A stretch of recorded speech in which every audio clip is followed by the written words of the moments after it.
Selamat datang di podcast Anak SMA, wadah berbagi cerita, opini, dan motivasi di kalangan SMA. Hai teman-teman SMA, apa kabar nih? Semoga teman-teman SMA masih dan harus tetap semangat ya. Nah hari ini kita mau cerita-cerita apa nih Sal, bareng teman-teman SMA?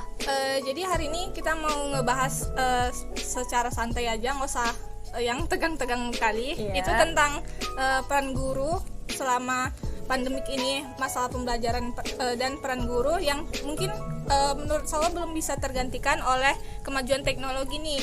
Nah bener nih, yuk langsung aja kita bahas ya. Oke, check it out. Nah, menurut Salwa nih, selama beberapa bulan ini kan kita menjalani studi at home atau belajar dari rumah. Menurut Salwa, mana yang lebih seru, belajar dari rumah atau belajar dari sekolah? Kalau menurut saya pribadi nih ya, pasti otomatis lebih seru pas di sekolah, karena kan kalau di sekolah emang wadahnya gitu kan. Kalau di rumah mungkin kan bukan wadah untuk belajar, dan kita terdiktat kalau misalnya di rumah itu adalah tempat istirahat dari segala aktivitas. Jadi kalau misalnya belajar di rumah kayak bawaannya ada aja gitu urusan lain, jadi nggak fokus gitu ke inti belajarnya gitu. Kalau di sekolah kan ada gurunya, ada teman-teman yang emang tujuan utama datang ke sekolah itu untuk belajar. Kalau di rumah kan tujuannya ya mungkin banyak gitu, ada urusan ini itu, jadi rasanya lebih efektif di sekolah. Iya bener banget, wah. Nih selanjutnya saya mau nanya nih kan, kalau misalnya menurut Kila kan, selama karantina ini kan banyak tuh aplikasi-aplikasi belajar yang dibuat beberapa instansi, misalnya kita sebut aja lah ya mereknya. Okay. Kayak Jenius, Ruang Guru atau Keeper gitu. Kan emang gurunya itu diciptakan khusus untuk menerangi via aplikasi. Iya. Dibandingkan guru-guru yang biasanya di sekolah itu kan yang emang posisinya enak untuk menjelasi adalah tatap muka. Jadi menurut Kila lebih efektif belajar via aplikasi begitu atau via guru yang melalui aplikasi, misalnya dari Zoom atau Skype atau aplikasi-aplikasi yang buatan gitu, misalnya WA gitu. Menurut Kila kayak mana? Oke, terima kasih. Nah kalau menurut Gila sendiri nih, memang tidak bisa dipungkiri bahwa lebih efektif memang tatap muka secara langsung dengan guru gitu. Kita di kelas juga nyaman gitu, guru menerangkannya santai, kita bisa, pokoknya itu tidak dikejar oleh waktu ataupun apa. Kalau kita belajar dari via Zoom misalnya atau Skype atau via WA gitu, itu kan kita kayak gimana ya, harus ngecek HP setiap saat, itu juga mempengaruhi kesehatan mata kita seperti itu. Jadi menurut Gila memang ya harusnya memang belajar langsung gitu, itu lebih efektif. Dan memang kalau kita belajar melalui aplikasi seperti Ruang Guru tadi, Zenius, itu gimana ya, kurang efektif memang. Menurut Kila memang seperti itulah bagusnya kita belajar. Kalau menurut saya ya malah lebih kayak selama pandemi ini saya lebih malah cenderung ke aplikasi yang dibuat gitu, misalnya Zenius, Ruang Guru, karena guru-guru yang di dalamnya itu emang udah terbiasa dengan sistem nggak tatap muka, jadi mereka nggak enjoy gitu ngajari dan kayak lebih paham gitu dibanding guru yang mungkin yang terbiasa dengan tatap muka tiba-tiba jadi teknologi. Ada yang beberapa yang guru-guru mungkin terbelakang teknologi, jadi kayak kurang menguasai gitu, menguasai teknologi tadi. Sebenarnya memang seperti itu sih. Nah, selanjutnya saya mau nanya nih, kan sekarang udah memasuki, kata menurut pemerintah udah memasuki fase new normal kan, sedangkan yang dibuka itu masih berbau dengan ekonomi, misalnya mall atau perkantoran, malah tempat wisata juga dimasukkan, maksudnya dibuka gitu, sedangkan sekolah kenapa tidak dibuka gitu, sedangkan sekolah itu patokan maju mundurnya suatu negara kan. Kalau kita belajar dari sejarah sebelumnya gitu kan, Jepang saja dulu dibom waktu untuk memajukan suatu negaranya, dia memikirkan yang menyelamatkan itu, yang paling utama itu kan kesehatan sama pendidikan yang diutamakan, dokter-dokter diselamatkan, guru-guru kan, tenaga pendidik. Jadi menurut Kila itu gimana kalau misalnya malah pendidikan yang di belakang nomor 2 kan gitu ya, dibanding tempat rekreasi untuk membangun ekonomi negara tadi gitu. Nah sebenarnya ini kebijakan pemerintah ya, tergantung pemerintahnya gitu. Dia gimana ya, pemikirannya itu memang kemana gitu.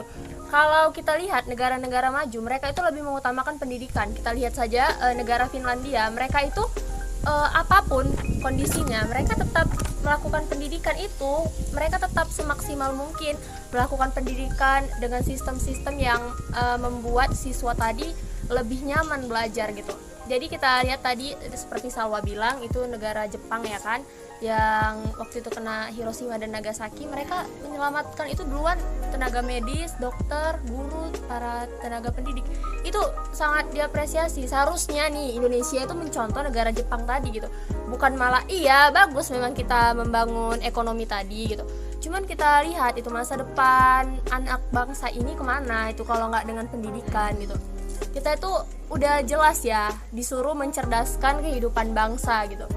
Jadi kalau sekarang pemerintah itu hanya mengedepankan ekonomi, menurut Kila itu salah seperti itu. Mengapa pendidikan dinomorduakan itu sangat miris sekali ya kalau kita lihat di negara kita ini. Iya, kalau menurut Salwa ya, Salwa punya opini sendiri. Mungkin nanti takutnya ada pendengar yang kurang sesuai gitu kan. Kalau opini Salwa sendiri, mungkin boleh lah belajar dengan secara sistem daring. Tapi ada lagi tuh peran Menteri Pendidikan, Pak Nadiem yang terhormat. Itu entah bikin silabus atau sistem baru gitu untuk pendidikannya, jangan cuman bilang daring, tapi nggak ada sistem yang dibuat gitu. Misalnya kalau di sekolah ada sistem kelompok, ada sistem ini, tapi kalau di daring ya pasti harus dipikirin juga. Belajarnya lurus aja. Iya, harus dipikirin gitu. Kayak mana caranya biar belajar itu tetap asik, efektif, tapi walaupun dengan situasi seperti apapun daring langsung itu seharusnya lebih ini ya efektif gitu.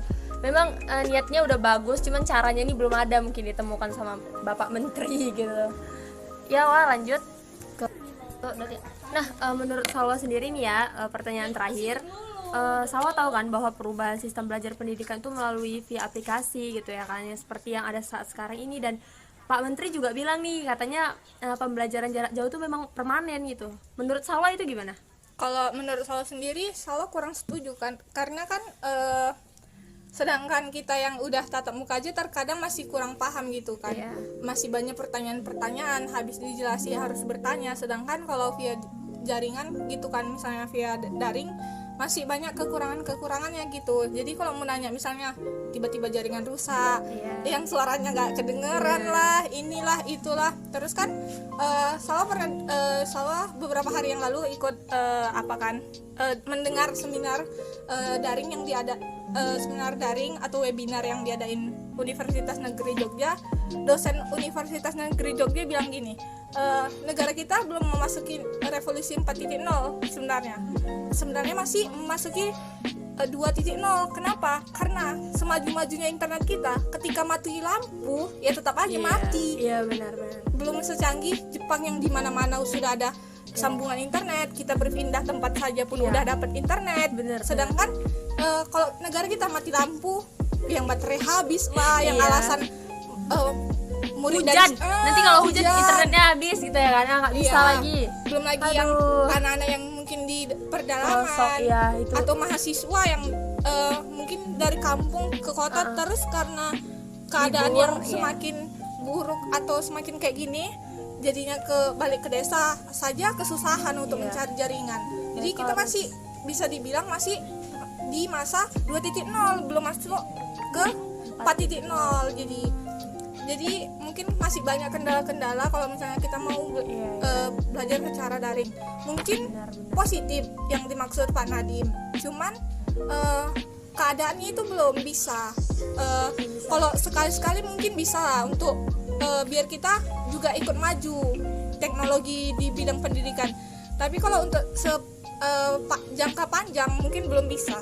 Iya benar-benar. Kila juga pernah tuh baca di internet, katanya ada negara mana ya, pokoknya di setiap tiang listrik itu ada wifi-nya. Jadi mereka juga nggak perlu ke rumah gitu atau beli paket. Jadi memang di sana tuh akses internetnya udah didukung sama pemerintah seperti itu. Sedangkan negara kita belum.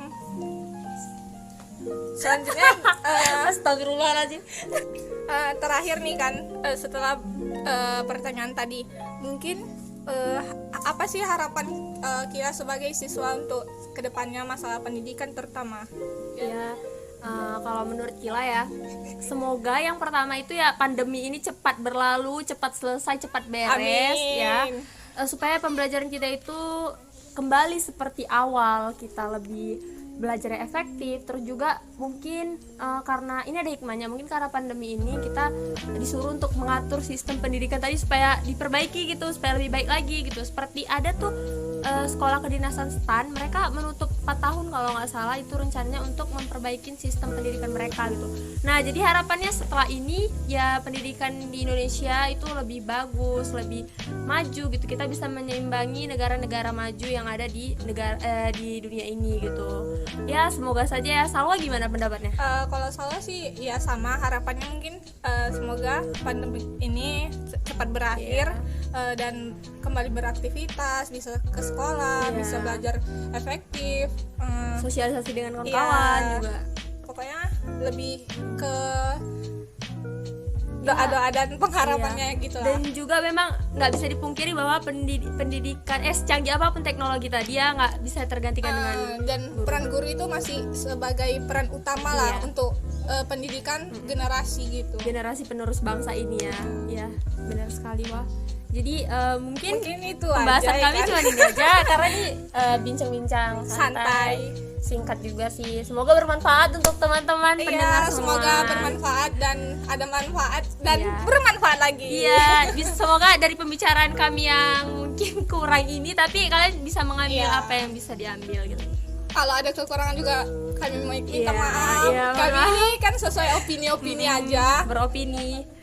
Anak muda itu seharusnya gimana ya, harus menciptakan sesuatu yang seperti ini gitu. Kalian juga seharusnya menyampaikan opininya, jadi nggak terdiktat di dalam hati gitu. Iya. Ayo kita menyuarakan apa yang ada. Oke. Oh ya teman-teman, jangan lupa untuk di follow IG podcast anak SMA. Oke Ya, teman-teman, sekian.